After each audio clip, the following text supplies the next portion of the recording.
Okay, we are in the City of Culture. That is a complex designed by Peter Eisenman. It's just in the outskirts of Santiago. And who are you? I am Antonio Marono, the architect for the foundation. So I've been the architect for the client of this project first, and then the works from June 2001. That makes now over 13 years. Dealing first with what was the development of the design, and then with the bidding and the contractors, the quality control, direction of the works, and all this time having been part of the client for whom Peter Eisenman Architects worked. They started to work in this project after winning the international competition, the architecture international competition that was held in summer 1999.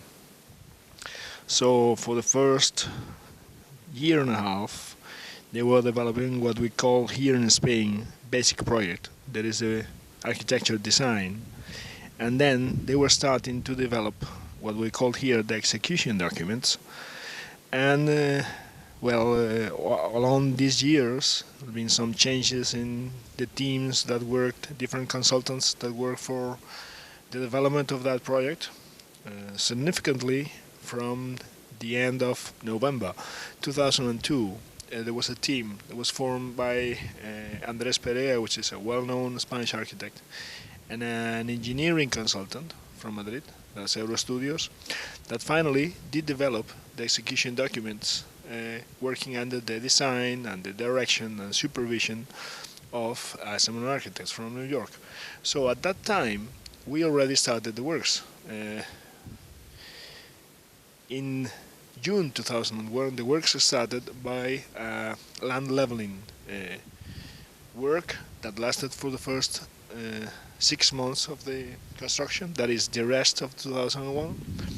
And in January 2002, parts of the construction of what is the communication, the underground tunnel that ties together all buildings in the complex was done. And I can guide you through the plans and models of the competition, and maybe we can speak a bit about what is the competition proposal and what happened with the proposal up to the moment that we started construction. Good. Let's go. Times, and in a way, it's from Alicia Martin. I think is the lady that designed this.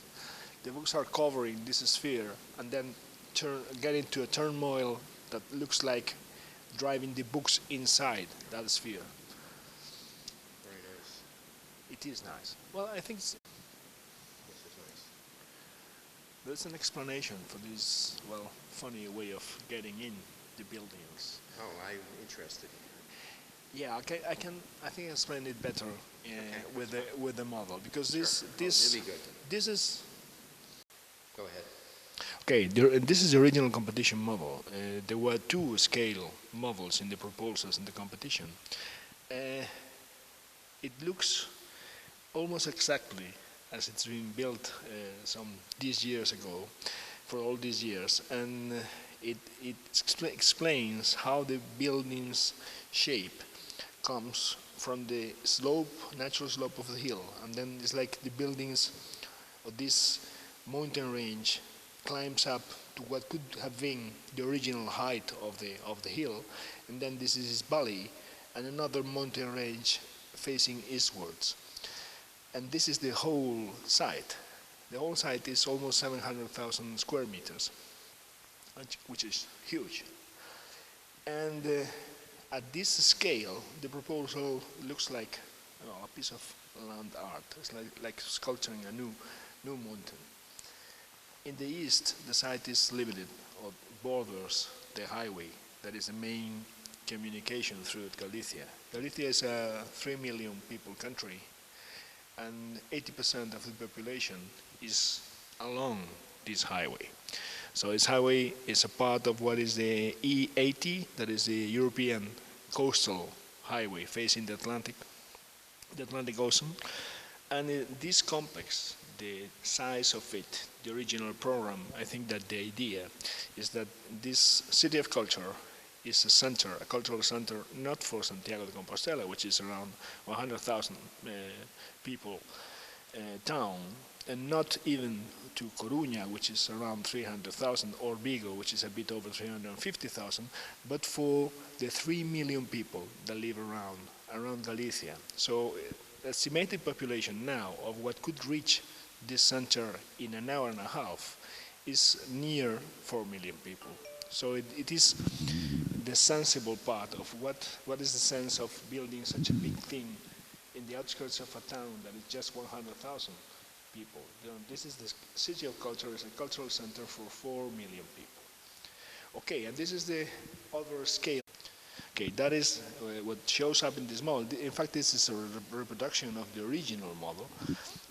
When the model was called, the foundation was asked to lend the model to different cultural centers, then we have this reproduction of the original model, where you can see the buildings that form part of the proposal and the old town, the heart of the old town of Santiago, drafted in the same material.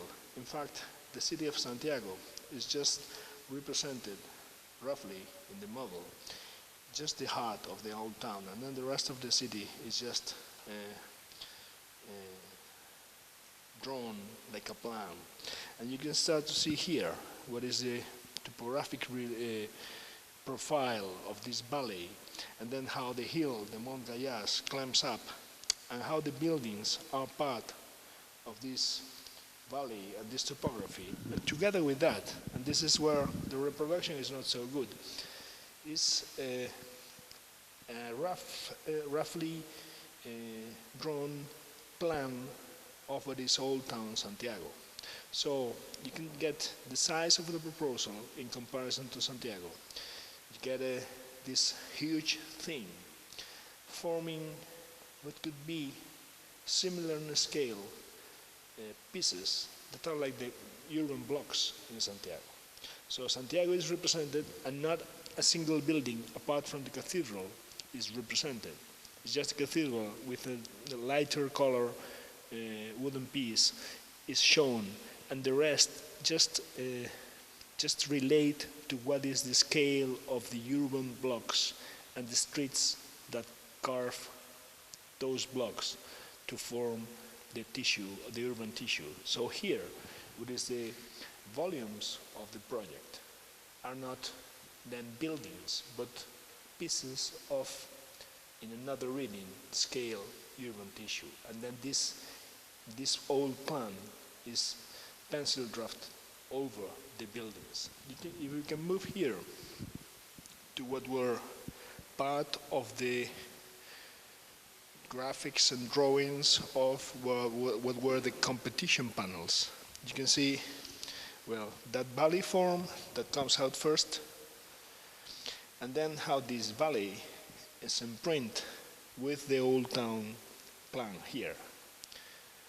So the volumes of the pieces of the project that form this new valley on top of the hill relate to the scale of these old town streets. In fact, parts of this plan are kept in different materials all over what is the urbanized area and the buildings. Together with that comes this scallop shell form that is the symbol of the pilgrimage to Santiago de Compostela. So the road to Santiago is what is still bringing millions of people, not necessarily pilgrims, but they come to Santiago as they have been doing for centuries along Europe. That road to Santiago has been a cultural path of interchange and spreading what were changes in art, in philosophy, even in politics for Europe for centuries. As people from Germany moved through France and then along Spain to come to this corner, what was the land's end from the Romans. That's how our cape is named here. It's Finisterre, that is the land's end. So in a way, I've heard Peter explain this as another center of pilgrimage that could not be religious, but related with the heart of what was the cathedral area. Around the cathedral grew the city. In the last centuries, also the university made the city grow.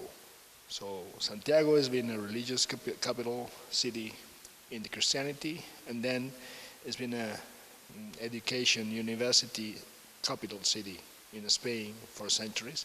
And then in the last 30 years, it's been the capital city of Galicia, politically, as Spain came after democracy to be this autonomous, organized country. So Galicia is one of the historical countries within Spain, Basque Country, Catalonia, and Galicia, and its capital city is Santiago from I think it's 1981. Anyway, going back to the proposal of the competition, you see how these references, well, the sculpture is very similar to the site outline. And I think that was a very lucky point to bring in the competition. As well, is very clearly identified with what was maybe the aim of the competition. You see, this was the original model that I just pointed out, the original bigger scale model, and it shows much more what is this identification of the shape and size of the proposal with the old town Santiago. So how come the buildings were generated after these first ideas? In fact, these were the models of Peter's studio previous to the project. These were previous to the competition proposal. And you can see there, well, this forming of the valley, this folding of the earth together with this Cartesian grid reference, and then how it comes to form streets, the volumes that are the massive part of the buildings, and then the internal organization of buildings from them. We have here some of the explanatory drawings and models from the year 2000. So this was the first uses program, and it was organized in this very naive color language about what is public circulation, main spaces in buildings, and then the other spaces that serve these main uses. But how this pattern of organization that is purely functional comes to be also more over a graphism on top of what is the organization of a project in terms of land, as I was just saying, and how this Cartesian organization comes then to fit inside the buildings that were already, its volumes were already done. And then how that thought and grid that comes from this functional use, that is patterned on top of the site, is an abstract site. When you have this folding and the valley comes up, this grid changes positions. So over the buildings, it gets to a final point of, let's just say, movement. And in the original urbanized areas, it still rules what is the organization of the urbanized spaces around, and then on the buildings shows this, well, way of changing. So you see the parking lots, or what is the water reservoirs that face the buildings, or either the staircases that cross the main valley. They are all aligned along that grid. And then inside the buildings, how the inside of the buildings change from that to get to this final position. This is a very, very early 3D image of what will be in the future a city of culture. It still surprises me that after some years you see the buildings and they just look exactly the same as they were meant to look like. But if you come to this other corner, and always say that this is my own understanding of what is Eisenman's proposal. So I'm not saying his words, I'm saying my words, how I do understand that.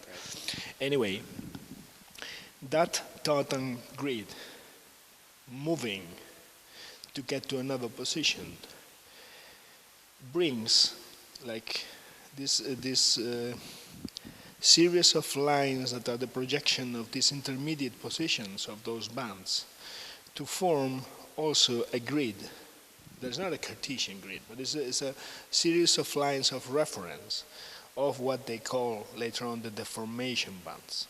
So these deformation lines are the ones take the place where in that grid the lines that organized the series of different uses were used. So now these deformation bands relate to both the organization of the interior of the buildings, the different uses, the parts of the buildings, and also to a change in what's the quality of the materials in terms of finishes of the materials. So if you place yourself around here and have a look just behind me, there's a deformation band that's coming here. So this mullion goes to a rhomboidal shape. It's not an orthogonal aluminium facade shape. So it gets to this deformated position, and there is this metal insert that runs along the buildings where this band, and here you see how the glass changes from transparent to translucent. The stone, if you look at that facade of the museum far away, you see those bands, and now that's just rained a half an hour ago, you see how the humidity in the stone is completely different from what is the straight facade, that is just where the stone is split, naturally split stone, to those bands where we have saw-cut stone. So even the color and the shine aluminium. So that is just drafting these deformation bands that run through the buildings. In the insides, in the enveloping form of each series of similar uses coming from this main use, this main circulation of the public spaces to whatever other subsidiary spaces that are behind, the volumes, what is the main spaces volumes that are crafted with these soffits that look a bit fishy form, in a fishy form. Then the bands go carving the interior. But having again a look what we can see outside, and it works exactly the same in the interiors except this space where we are, that usually we have this glass pavement. You see there that chapacuña, that way of the medieval way of paving with stone, with small stones, that follows the pattern of the caminos, that is the roads, the old town roads that are here. And then you can see, well, now it's far away, you can see there the staircase that crosses the valley. That's a line along that pattern, that tartan grid that I told you before. And then you have this dark stone here, these bands that is a Cartesian grid in a 16 by 20 meters grid that mark the position of the main columns that hold only the roofs in their position. And then there is a secondary grid, that is the red marble one, that you see, and you see it drafted in these rain channels outside, and those lights that go in the urbanized area. That 8 by 8 meter grid goes across all pavements and then onto the facades. So if you look again at that facade of the museum, that big grid that makes that building look like a 3-story high building, that in fact that is an over 40 meters high building, is this 8-meter grid where all these facades are organized. So the structure of the facades and the structure of the interiors lay on top of this 8-meter grid. And also, if you look to a position where you can see all these different references, you see what there is a priority, there is an order on these grids. So you see the medieval one and under that medieval gets that main structure grid, and it rolls over the secondary grid. So you can see how the material is like overlapping each other. The last, the lightest, the one that is serving the rest is the deformation grid. So it's parts of an order of a scale of decision and how it affects volumes and then interiors of buildings. It's not explained, but it's seen all around. All right. Well, Can you just repeat that? okay. This model is, This model was done for the 2004 Venice Biennale, where this project had a pavilion in the Giardini of the Arsenale dedicated to the City of Culture project and Peter Eisenman. So this was done in the Eisenman Architecture Studio, and it reflects two sections of the complex. If you look at these four models here, well, we have them separated to let the people cross through, but this is a section of the four buildings of the East Range along this line. So we are here. There is that first covered sidewalk space. Then comes the library, just north. Then the theater that was going to have to happen to be built in between. And then the upper north is the central services building that is actually functioning as the administration of the complex. And these other three pieces of a model is the full theater. So this was an opera theater. Hopefully it will be an opera theater. And looking at this general plan, now what is done is the southern area completed, then this valley corridor connection from the south side to the north side, and then these two buildings, which is the museum, central services, and the plaza that drives from the southwest to the northeast. so it still has to be built? Still has to be built the theater. When you have the concrete structure for the tail of it and the retaining walls. And this, at that time, at the time of this exhibition called International Art Center, before that was called the New Technologies Museum. And this is not started. This one was started and then stopped. These first two buildings were opened in an official opening by the now King of Spain in 11th of January 2011. Okay, let's go and have a look. There. Want to take a picture of That's the one thing. It can rain any moment, so let us walk. Right, I see. Well, that channel appeared in terms of security. I mean, if you have a look at the model, Yeah. the original model looks like asking people to climb over the buildings. Right. But you can actually, God couldn't have built a cliff today with the safety Right. means that you need to put on top of anything. So here, instead of fences, what they designed was this channel that's getting deeper as you go up the hill, so nobody can fall. It was nice, and this also it's like a natural auditorium for the outside. Yeah. Right. But women in high heels Oh, yes. try to climb, Yeah. and they climb very easily with high heels. But when they turn to face the slope, then they fall. fall. So a couple of ladies fall Yeah. here. That was the end of that. No, it's not. I mean, we just set this band here, Right. saying, okay, over this height, Right. you go up at your own risk. I mean, Right. it's not our fault if you Right. fall from there. That's right.